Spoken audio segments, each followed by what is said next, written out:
Welcome to the IRONMAN Insider Podcast, presented by Morton. I'm your host, Matt Lieto, and today I'm pumped to chat with Sam Long, one of the coolest and most exciting athletes on the Ironman scene. Sam's known for his big personality, relentless drive, and smart approach to racing. From his young beginnings to smashing races and making a name for himself while winning a ton of 70.3s alongside 3 Ironman titles, he's constantly pushing the boundaries. We'll talk about his journey, what keeps him motivated, and his thoughts on the sport. What's going on, Sam? Yo. Nice to be here. I was glad you mentioned the 3 Ironman victories, because these days it seems everyone's forgotten that I've done like 24 Ironmans and I've won 3, and everyone seems to think I'm just a middle distance guy these days now. Dude, it's actually, I was nervous because when I said 3, you got a look on your face. I'm like, oh no, did I mess up? Did he get more than that? But yeah. Yeah, no, yeah. I thought a lot of people say 1, or they just skip the Ironmans entirely now. They go lots of 70.3 wins, and I go, oh, you're leaving out some of the most important parts. Yeah, totally. I mean, it's hard because I think I tried to count. You've won what, like 14 or 15 70.3s? Yeah, I think it's because I did win a couple challenge half distance races, so I know it's 19 total. Oh, cool. But I think it's split across 3 fulls. I think it's 14 halves, and then there were 2 other challenge races, I think, or something like that. Crazy. Well, needless to say, you've got some chops, and you've got experience over both distances. And coming off of World Championships in Nice, how's the recovery going? Just a couple weeks out. Honestly, it's been a really hard recovery for me. I suppose I traveled back, and I was really ambitious. I wanted to do Ironman Chattanooga, which was 2 weeks after. And so I got back, and like mentally and emotionally, I was really hungry to kind of go and get that Kona qualification and go to Chattanooga and get another one. But so because of that, I wasn't like maybe listening to how tired my body was. So I spent I still recovered for 4 or 5 days. And then I was like, okay, I got 9 days, and I tried to do a couple sessions.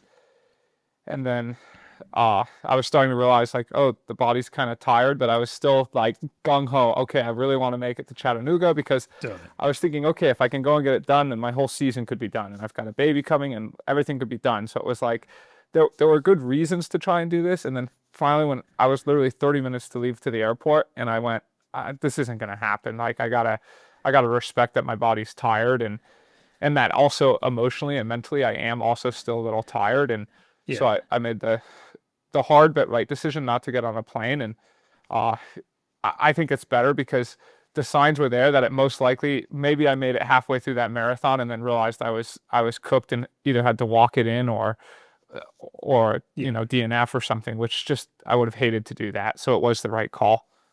Yeah, and it was funny. I saw your post on that, and it's always hard when you have a goal to try to, especially after World Championship, like get to another race. And people generally will put off that decision as late as possible. So like to see you like call it before you got on the flight, like it's harder, but it's also more definite, right? You're like, okay, I'm out. I'm not going on the plane. Where I've seen a bunch of guys get on the flight, get their bags, do everything, and then like race morning be like, I'm too tired. You know? Yeah, totally. And that was kind of the thing. But knowing me, like, I knew if I got on that plane, then once I'm there, I'm taking time away from the family, I would probably have been like, I'll roll the dice and see what happens. Which of course a part of me is still like, oh, I wonder what would have happened. But I have to trust, the feelings that my body was telling me. Yeah, man. And I think that 2-week window is so hard, because for everybody listening who's done an Ironman, most know that like there's periods of time where you feel okay. And then for me, it's like 10 days out, you can often feel like the worst, right? Yeah. Like it'll feel fine. And then you're just like, I have no energy whatsoever. Yeah. Like I actually think had it been 1 week, I could have pulled it off and I would have actually done really, really well. But then it was like 10 days, 12 days, I just started to get really tired, and I was like, oh, or totally. Even 3 weeks I could have done, because then I would have rested more and been able to but it was just that 2 weeks, just this time did not agree with my body. So that's okay, Oh, totally. And dude, smart call. And I forget how young you are, because you've been doing this since you were like a teenager, right? Like you're not even 30 yet, right? I'm 29. Yeah, 29. Dude, ridiculous. Because did you start? I feel like I raced you at an Xterra when you were like 19 or 20 or something in Ogden, like forever ago. Probably, yeah, because that's kind of how I started. I might have even Yeah. been, I probably was, yeah, 18 or 19 years old there in Ogden, Utah, because Yeah. that's how I started doing those Xterras. And I went, like, I only started the sport at 18 years old. I must have It's been crazy. 20 because then I only did a season and a half as an age grouper, and I turned pro after a season and a half. Yeah. Dude, yeah, that's crazy. And it's cool to see someone your age, obviously with the experience you've had since you've been racing pro for that long, start like making wise decisions, right? Like it's kind of new to the sport where someone that's not 30 has that much experience. I think it's becoming a little bit more common. Obviously, the Norwegians have been doing this for a long time. You see, like Rudy von Berg is very similar. Like you guys are kind of the old guard to some extent, and you're still stinking young. Yeah, I mean, it's weird, right? The sport's kind of changed because, yeah, we're maybe not the old guard, but like Yeah, I guess more experienced, or I guess you could call us the old guard, even though kind of. we're not even 30 yet. But you just don't see people are coming up so young, so good, accomplishing so much, and you're also, I feel like, maybe not seeing as many. Obviously, there's still some older guys around. I mean, Cam Worth, I think, is 42 or 43, and he's still going. And Totally. I feel like it's maybe changed. The peak, I think, used to be 35 to 38, maybe, and you're not Yeah. seeing that as much now. No, it's way different, and it's everything has changed to a certain extent. And I'm glad I'm gonna get back to Nice here, but kind of get derailed. But like back in the day, like I think that I kind of started in the sport like supporting my brother and him racing the world championships, and like I was like kind of a scholar of the sport to a certain extent, just wanting to be there, and obviously came up alongside at a certain point. But like back in the day, it was like you got to do Kona like 5 times before you like have a chance at the podium, and then like once you've done it like 8 times, you like have a chance to do these things, right? And now it's like I was just kind of looking at stats of the Norwegians just recently, just actually messing around with my brother, and I mean, dude, all those guys won their first time I know at a on world debut, championship. it's completely It's insane. it's really crazy. The fact that Yeah. all three of them won on debut, but maybe then the hope to the rest of us is that they don't win the next times. None of them have won it again. Nobody's won it twice out of that group, right? So like maybe that's it. But yeah, it's crazy. And like Sam Laidlow almost won his first time and he won the second time, right? Like that's a lot. It's all changed to a certain extent. And I think you get that. And I think one of the Norwegians will win again, but you do see when somebody comes out in that dynamic of a fashion that yes, you'll have one good one and maybe you don't know what it feels like, or maybe the second time you try too hard and you like whatever, but I still think there's an advantage to a certain extent for like when I saw Rudy von Berg in Kona last year, I was like watching him race from start to finish. I was like, dude, that guy's like a veteran. Like he made all the right moves and he's still super, super young, right? So it's like guys like I'm saying, guys like him and you have still that youth and the ability to be at this top level, but also have maybe kind of an ace in your hand with that experience that you have too. Yeah, I agree. I guess I would say my thoughts on it are that if you look at the training age of people, like the Yeah, training age of pros now is totally. younger than ever before. So like those Norwegians, they all maybe won on debut, or Laidlaw, I think he was 24 when he won, Yeah, which is really mind blowing when you think about that. But Laidlaw actually started as a triathlete, I think, when he was like 4 years old. So yeah, he had been training for 20 years, and they're Norwegians. It's crazy if you go and you look. I mean, heck, I went and I saw Gustav's Facebook profile. It's him winning some like junior world ITU Cup when he's like 12 years old or something. Like these dude, they've guys, been training together every day since they were like 13 or something. yeah. So It's like crazy. when you look at it like that, it's they've got so much experience and training in the sport. And I guess for me, I think that I still am kind of the old model because it's not even a model. It's just how my life went because I didn't Yeah, discover the sport till I was 18, which is more like probably how your brother was or all these older sure. generations. So I have hope that, it used to be the golden 30s, and I have hope that for me, it is still going to be my golden 30s.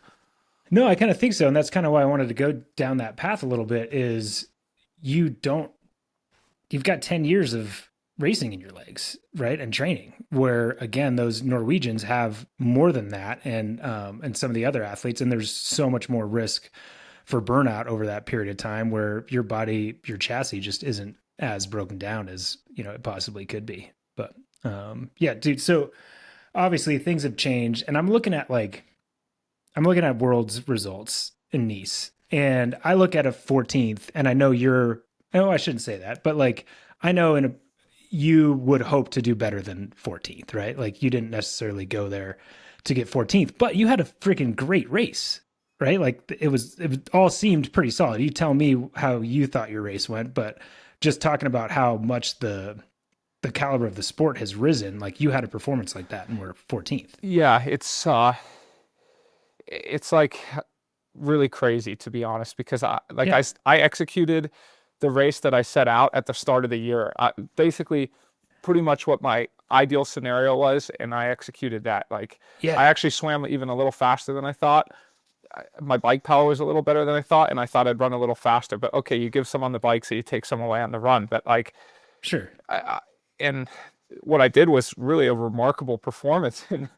Yeah. A couple years ago, I would have been top 5, I would think, because I was I went to St. George 2022, and there I got 15th, and I had what I would describe as a pretty horrible race. Like, I was walking, I walked 5 miles of the marathon, and I still got 15th place. Here, I had by all accounts, what would be considered an amazing race, and I was one spot better in 14th. Totally. And it would be hard to, again, if I just looked at your results, I'd be like, maybe that's Sam Long's best Ironman ever, right? Like, look like it was your PR marathon, but just a little bit. Yeah. And dude, you swim a 51. Like, 51 used to be pretty good. Like, it was second pack swim, right? And you lost 6 minutes. It's freaking crazy. It's crazy. 2 years ago, they swam 47. So I didn't actually know what time I swam. I just heard 6 minutes back. And so I figured they swam about 47. So I went, okay, I swam 53. Maybe they went 20 seconds fast. So I was like, maybe I swam 52 high to right around 53. And I said, that's kind of, it was only till after I went, oh my God, I swam 51:25. I'm like, that's a really good swim. Totally, dude. And was that not one of your best swims ever? It would, especially non-wetsuit. Yeah, it would have to be. Have to be. And then, on the bike, I literally did 382 watts for the climb, That's what I did. Right. And I know I'm a bigger guy, so it's but watts per kilo, that's a lot still. It's still good. 382 watts for 42 minutes, and I still lost time to the front. So it's just And what I will say is really impressive about your performance, because I was out on the moto for a bit, and it's so easy. It would be so easy where you were to check out, right? And I won't name names, but there were some other athletes in your zone that had big goals and they kind of checked out, right? And you still gave it your all, did 382 watts, which is crazy, and set yourself up to be in a position to be in the fight for, you weren't in the fight for the win, but you were in the fight for the top 10, and you wouldn't have known that if you gave up if you gave 40K into the bike. Yeah. And dude, what was crazy to me is I looked again this morning because when I looked at your result, I was like, okay, this is clearly one of his best performances. Dude, 3 minutes outside of the top 10. And 5 minutes behind, you would have gotten outside of the top 20. So that gap, the top 10th to 20th place was 10 minutes. Yeah. Which is crazy how tight that is. The other thing about this is, and I want to get your opinion on this if you're happy to talk about it, is what else stood out was that you were 20 minutes behind the guys who won. So Casper was 3 minutes in front of Gustav. And then I think Christian wasn't too far back, but then it was 5 minutes to the next guy.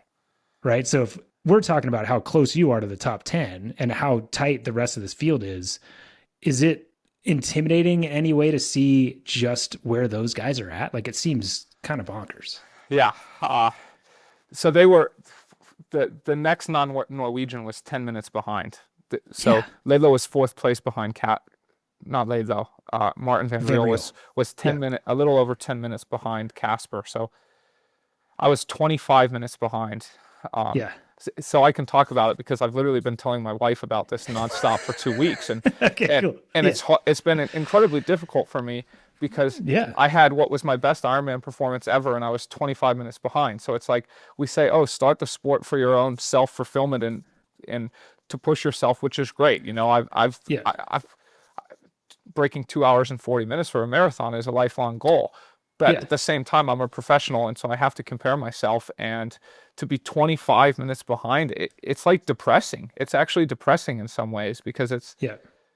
and at the same time, incredibly motivating. But it makes me realize like we also can say, okay, trust your process. But there's also a time where you have to go, maybe I need to hone my process, right? Because like to me, that the explanation is that they figured out new methods, or the science has developed, or things have developed for them to get an edge, and they're clearly at the forefront of that. And so I have to say, what has changed that I need to implement, and then make that part of my process and trust the process. Because 2021 70.3 worlds, I was second place behind Yeah. Gustav, and now this is the situation. And the thing is, it's not just me, it's everyone else except for 3 people from a tiny country.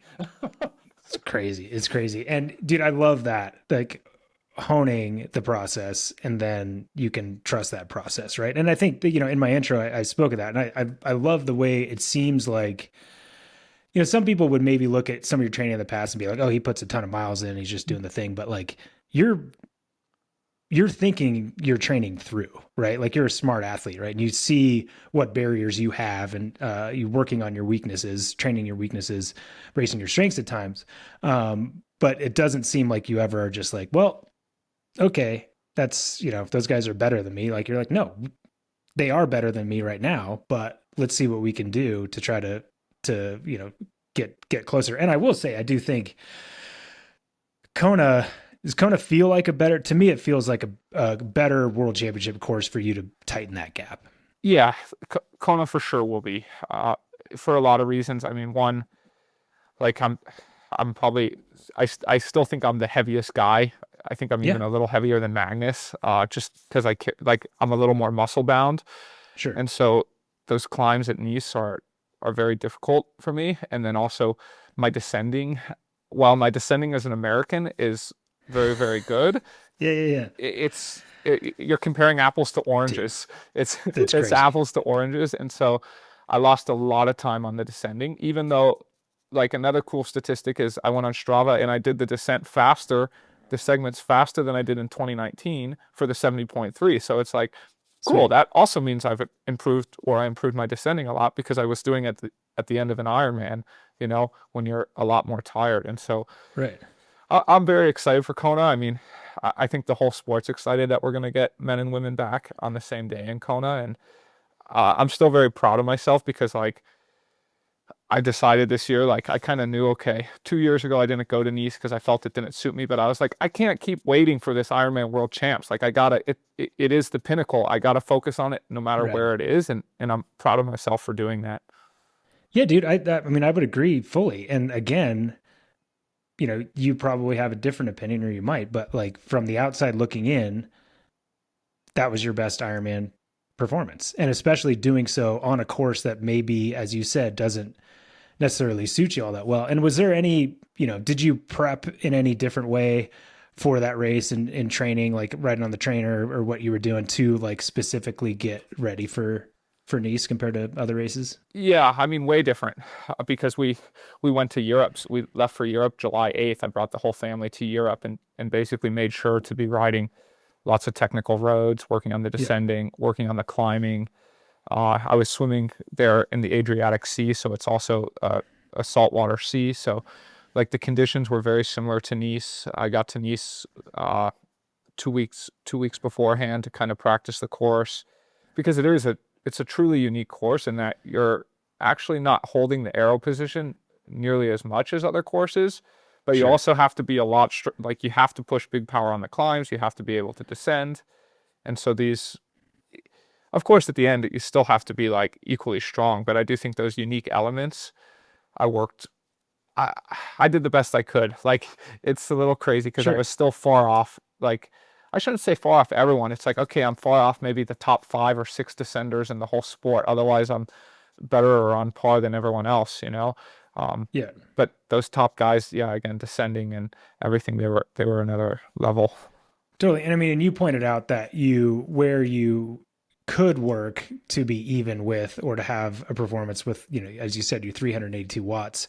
Were you training from what I heard you had a like kind of specific workout indoors on Ruby for the Nice climb that kind of got you ready and prepared for that? Yeah, that's exactly right. So I was actually doing that more because my kind of more specific prep started on the roads when I got there to Yeah. Italy, but I was doing that starting like way out in January to build this out. And Right. so I was doing, That's awesome. yeah, I have a couple of them I was doing, but I think the particular one we uploaded on Ruby was I was doing these like 10-minute intervals with basically at that power with just a couple minutes float between. And that way it wasn't creating so much fatigue that I would be in a hole, but it would basically get me a little bit above that power, even with just a little bit of rest so that I could get that in my body. But the thing was, I was actually thinking 365 to 370 was going to be Yeah. like top class there. And then Yeah. and then on race day, I went a little above, which I had to, which I guess shows that the workout worked, It worked. Totally. Yeah. And I mean, what's sweet about that setup is, being able to obviously be indoors on Ruby and be able to, get the output and the physical stress that's going to allow you to prepare for that need on race day, but also like visualization and like course familiarity to a certain extent is probably improved. That once you got to Nice, you were like, okay, I like kind of have an idea what's coming. Oh yeah, absolutely. Like I also was doing the descent on Ruby quite a bit, like Okay. because then I could do it even on my easy. Okay, it's a Monday. I have a 60-minute easy spin. I would drag the Ruby right to the main descent and I would just spin easy, but I would basically get to see, okay, these are the turns. Of course, I do think you have to get out there and take the actual turns on your bike, but Sure. the thing about it that helped was because like that descent it feels like it goes forever when you're there. And like by doing it on Ruby, I could kind of segment it out. Like you kind of start to learn, oh, when I come through this, because some of the buildings or turns are unique, you go, oh, I come through this. And then there's a section that comes up that's more technical and so on and so forth. Or even, oh, when I come here, I'm like 60% of the way done. Right. And it just helps to kind of know, as opposed to if you get out there and you've never done it before, you literally feel like, oh my gosh, this thing goes for like, if it can feel like ages, it feels like you're descending for like 2 hours. Totally. And even if you're there a couple weeks early and you get, half a dozen rides, and that's probably not even realistically that much, you're like, it's so daunting to try to like be like, I'm going to remember this in the next 2 weeks or memorize it. Where what you're doing is more like, it's almost like F1 style, right? Where you like know what turn's coming. Yes, you're not physically, handling your bike as you would in a climb, but you're like, okay, we know it's going to be a tightened left turn into an open right turn or whatever, right? Yeah, exactly. It's just like you can then do the mental work before you get there, which makes it so much easier once you're there. Yeah, totally. That's sweet. And dude, it seems like, and again, it's been cool to see you progress in your career. And when we talk about old guard, like I was the old guard when you were coming in, right? And I'm like the oldest guard now, but obviously not participating. But it's cool to see you go from, I don't know that you were ever like the quote unquote like punk kid, but like the old guard always sees a 20-year-old as like the punk kid that's just coming in, right? They like don't know anything. But it seems like you aged pretty quickly and matured pretty quickly. And like I would say, and we kind of talked about this earlier, but like the quote unquote like mental fitness that you have and your mental approach to races is part of your, it's obviously a little part of your public persona, but it's clearly part of the reason why you're able to win as many races you are, put yourself in the position to be a contender in these world championships. Like talk to us a little bit about how you found your way into like realizing the mental game was so important and how you continue to like focus on that. Yeah, so I mean, if you go back a couple years, um, I mean, in some ways, there's a natural trajectory. Obviously, when you're young, you don't think things through quite as much. Um, you also maybe it's also maybe not a bad business move when you're young. Like nobody knows who you are, so you kind of have to get attention in a Okay, way. And sure. maybe you don't have to, but maybe young people feel like they need attention, or I should say I felt like I needed to get attention. Okay, there you go. Let's make it less general and more specific to me. I should say COVID hit. Okay, COVID hit, and I thought, oh my gosh, like if I don't do something, if I don't make some splashes, if I can't figure out how to get sponsors here, I'm gonna be working a desk job. That was my mindset when COVID hit. Right. And so it was kind of like, well, there's no races, like I got to find a way to get attention. And so it was like, I also was having fun with it. And for Sure. me, it was in a good sense of humor. And some of it was taken maybe a little too far. That's fair. Yeah, But it totally. was also just a young guy, like being excited, saying wacky, goofy stuff, you know? Um, but then on one hand, it was really good because my plan did work. I am not working a desk job. I am now a pro triathlete. You know, I've well Yeah. and truly made it. But the other thing I've realized through this was that I wasted a lot of energy doing this because my races would be all over the place. If you look back at my results, then it would be Okay. sometimes because I would like go and I would say crazy things like I'm going to set the course record this week. I remember in Boulder I did that 2022, I think, or one of those years. I said I'm going to set Yeah. the course record, and I did. That time I did set the course record. But the problem is, if you wake up on race morning and say even the race logistics don't, and you said I'm going to set the course record, well then you start kind of battling yourself, and then there would be these big implosions. You know, it would be rather than still finishing strong, I would end up say 10th or 15th, Right. and so I realized like let's just even this out. Let's steady this stuff out. Let's be more level-headed. Also, it's like it's better not even to show your cars beforehand. And okay, maybe you can set the course record, but it's in my opinion, I'd rather surprise people and then do it on race day rather than in the past say you show all your cars beforehand. You know? Yeah, dude, that's sweet. And it, like, not that at when that COVID hit that this was your plan, but you laid the groundwork, even though to your admission, maybe the racing wasn't as consistent as you wanted, but you laid to the groundwork where now you have seems like this platform, like I don't know, like 150,000 Instagram followers, and like you've got people paying attention and obviously good support as you should, and now you don't have to put the same amount of effort in, and maybe you've got a social media manager and like you've got that stuff dialed, right? Like do you feel lucky to a certain extent how it kind of panned out? Obviously you worked to that, but it seems like it's kind of laid out for you in a pretty awesome way. Yeah. I mean, I feel incredibly grateful to be a pro triathlete every Right. day. And I will go back to one of my fears here when I got beat by 25 minutes at the World Champs. Part of me, this irrational side, said, "My gosh, if everyone evolves and I don't, I might not be a pro triathlete in a couple years." Like this irrational fear inside me, and it's like I love this sport. I love what I do. That's awesome. I'm so grateful to be able to push myself, to push my limits, to be able to inspire age groupers. Like I absolutely love what I do, and I'm so grateful for all of it. And really, truthfully, I want to keep it going till I'm 40, or maybe I'll be like Cam Worth and go until I'm 43. You know, it's an amazing lifestyle. It's an amazing life, and yeah, I also realized along this, like it's about inspiring people maybe to get out and do an Ironman or to push themselves as a triathlete, but it's also about just inspiring people to get out the door and be healthy, you know, and to start small with their goals and to learn that they can do things that they thought were difficult, you know? Yeah, that's sweet, man. And it's clear that you don't take it for granted, right? At all. And No. that's I think that's huge. And that obviously is like feels good, and like we want to see people do that, and that's why you obviously like feel like it's a benefit for you to motivate people. But it's also like performance wise, you take it for granted. You're the person that finishes 15th at Worlds and is like, oh, this is why this other person, why, like there are a bunch of excuses where you're like, no man, I want to make sure I can like continue to do this. Let's you know go back to the drawing board and figure out how we can best do it. Yeah, So exactly. Yeah, let's figure out like what needs to change or what you can do slightly. It's not that I'm still doing probably 95% of things right. It's just, there's maybe some science that has changed or some little tactics or techniques or yeah. methodologies that have changed. And so just have to figure those out and implement them. Yeah, dude, that's sweet. So what, I know you got some big personal stuff coming up, and I know you're trying to like mix triathlon and that career and everything we've talked about of, continuing that progression in it. Like what's the next few months looking like for Sam Long?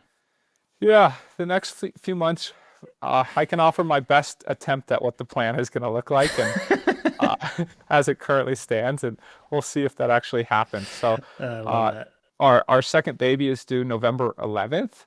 Right. Um, and so at the start of the year, I thought maybe I would do 70.3 Worlds, which is on the 9th or the 8th. I forget Yeah. which one. And because I thought, oh, if the baby comes, then I'll be able to get on a plane and do that. I've pretty much scratched that. That's still potentially in the back of my mind, Okay. but the baby, in my opinion, would have to come like probably a few weeks early. Right. So that plan's highly, highly unlikely because Right. I also have to kind of decide, like, it's very hard to try, like, that only gives 2 days, plus I need a day to get back. So it literally doesn't give it doesn't give any time. And uh, it's hard to train for a race when you're like, there's a 95% chance this isn't going to happen. So the plan that I'm now going towards is doing Ironman Arizona. It's Okay. November Last 6th. year. Last year of it, I know, which is awesome, especially because Arizona's kind of my hometown now. Yeah. And it's then the 16th, so it gives more time for the baby to come. But it's also only a 90-minute drive from my house. So like, even if the baby comes late, I can still make it and do that race, Yeah. which would be amazing. And I'm also, yeah, like going back to that process and the methods, like I really feel I need to go through another Ironman block and test a couple more things and find Smart. kind of standardize that method if I am to fully go after the pro series or not. Even like, I know next year Kona's my goal. I still want to kind of fine tune that Ironman process, because I'll do at least 2 Ironmans next year. Even if I were to qualify, I'll still do 2. And so Sure. I want that, yeah, just going through the whole process, fine tuning things, and then I'll go and close the year out at Indian Wells as well, as is kind of the plan. And that's another short drive too, right? Yeah, exactly. So I've traveled so much this year that I'm like, oh, the drives are gonna be. I can't miss the ones that I can drive to. No, dude, I like that's rule number one as a professional triathlete, especially like in the States where we take it for granted. Like in Australia, they're like, dude, we gotta fly 12 hours every race that we do or something, right? So Yeah, here you I gotta got a do it. You 90. gotta I do it. got a 90-minute drive and I got a 5-hour drive. I'm like, oh, in both are amazing, great races. That's awesome. Yeah, and I get the temptation for Marbella, and obviously we'd love to see you there. Obviously, second place at a world championship before over that distance, but is part of it too like you've been second place and like you deserve a chance at a podium and you're still capable of being at a podium in that. Is it harder to plan to go to a world championship where you're like, there's so much in the air and you'd be like kind of stressed out, and to try to get on a podium in that position would be more difficult? Or am I just making that up? Yes and no. I mean, I think like, say, if the 70.3 world champs, let's say they were in St. George this year, like that, Right. it's all of that combined with the fact that it's in Europe relative to where I live, because Oh, it's for like, sure. if it was like a couple-hour plane ride, it's like, okay, I can be there and I can know, like, if something happens, I can hop on a plane. But like, so then you can kind of fully commit to it no matter what. But it's like, Yeah. this is very tricky because it's like, okay, it takes a day to get back and forth. So it's like, something happens, the odds of missing that baby coming is very high. And that's not something I want to risk or jeopardize at all. Because Yeah. the funny thing is, actually, with the birth of my first kid, I thought like, oh, I totally would race right around it, and if I miss it, like, my wife will be okay. Like, the racing is like, this is what I thought in my head, honest to God.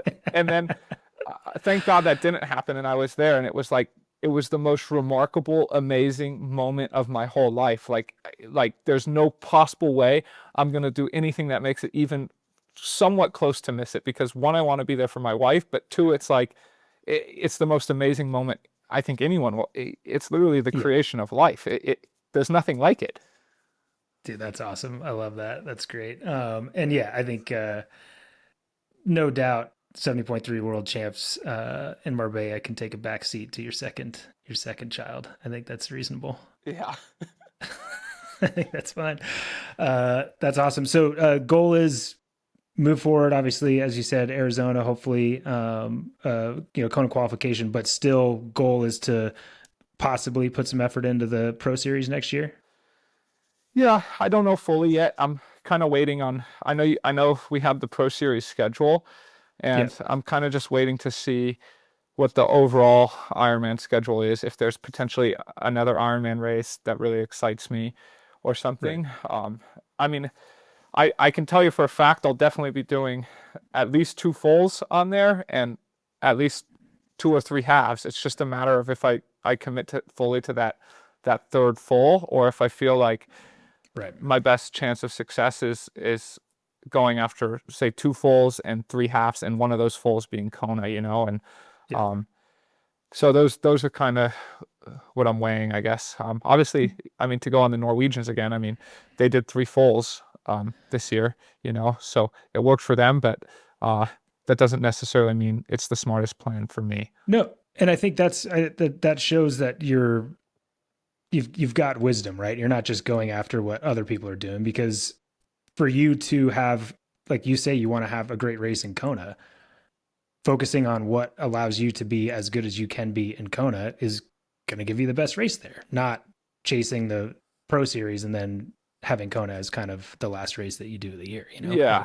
that's I guess how I feel. So it's like I know I can do really good at the Pro Series if I were to say like the Pro Series is my thing, and that's what I want to be my number one goal. But I would rather I would rather commit to trying to get my best possible result at Kona, even if it means jeopardizing, say, a top 5 finish in the Pro Series. Yeah, I think that's sweet. And in the end, what I tell athletes, like, if you're doing that and your goal is to have the best performance in Kona, like, as long as you're getting on the start line for enough Pro Series races, like, that will kind of take care of itself. Obviously, you have to do 3 full distance to be competitive to a certain extent, but I think it'll take care of itself. So now that I've got you, I'm getting on a plane to Kona tomorrow. Oh yeah. What do you think, man? Are you excited to watch the women battle it out? I'm excited. Yeah, it's going to be awesome to see. Really That's awesome sweet. to see. It's somewhat tempting, yeah, even to go out there and watch it myself, right? I can see it on your face, man. You're pumped. Yeah, I think it's going to be. I think we will see a similar level coming up as we saw in the men's. So I think we're going to see records. Giving it's a good day, we'll see records being broken. But even if it's a hard day, I think we're still going to see like a depth of Kona for the women that I don't think we've seen before. A level of competitiveness, a level of closeness, a level of tactics that I think is going to be evolved from what we've seen in the past. That's right. And I think you're right. And just because I'm a jerk, I'm going to put you on the spot. Give me your top 3. And you don't have to put them in order if you don't want to, but give me your top 3. Okay. So I think Lucy Charles, Laura Phillip, Kat Matthews. I'd probably go with that order even.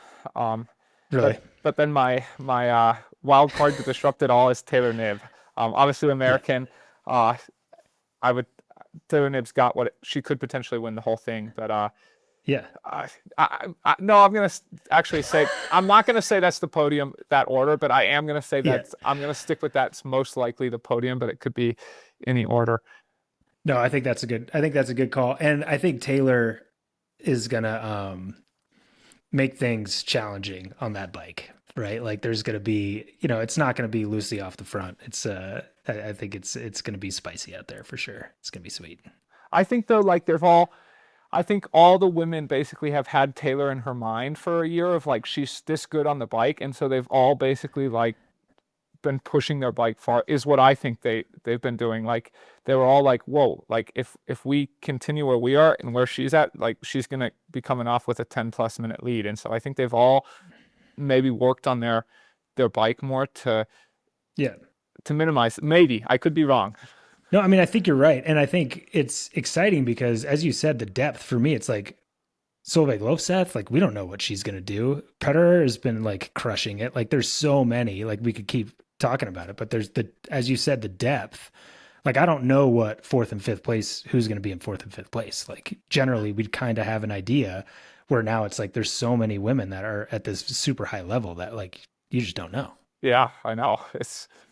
Sometimes it's a great time to be a spectator and a tough time to be an athlete when you're in the, because it's like you go, oh, even me thinking about Kona, oh, it's so awesome, so much depth and all this. But when you're the athlete, it's like, it's cool to race at that level, but it's also, like we said, I was 14th at Nice, and you go, oh, when you're on the end of that as an athlete, you go, oh, it can be tough. That's awesome. Well, dude, I'm super stoked that you took the time to sit down and chat with us. I know you got a busy schedule, and best of luck, obviously, with the most important part of your season to remain, and that second kid coming to you. Yeah, exactly. I'll probably be doing some good time on Ruby, just to be around and help the wife out as we get ready. I like it. Awesome, man. Thanks so much. We appreciate it. Okay. Thank you, guys. Cheers. Great stuff from Sam, as always. There's no doubt when you talk to that guy there's no doubt that he loves the sport. And it's awesome to see him be such an example and like actually feel like he has a duty to a certain extent to be an example and loves inspiring people. So I appreciate him coming on and look forward to seeing what's coming up for him the rest of the season and into next year. So obviously we've got some big races coming up soon. The IRONMAN World Championships for the women in Kona coming up in just a few days. And obviously we're going to see a lot going on with the Pro Series there. So keep an eye on that race and, obviously what's inside of that, but kind of a lot of the women's work through the season is tallying up through our Ironman Pro Series. So to stay across the latest in the Ironman and the Ironman Pro Series news, follow at Ironman Try on Instagram and check out proseries.ironman.com for standings, athlete bios, episodes of Fighting Chance, replays of all the races, and more. And I want to put a shout out to our presenting sponsor, Morton, the official sports performance nutrition partner of the Ironman Global Series. And all Ironman athletes have access to Morton hydrogels and solids out on the course in 2025. Thanks, you guys.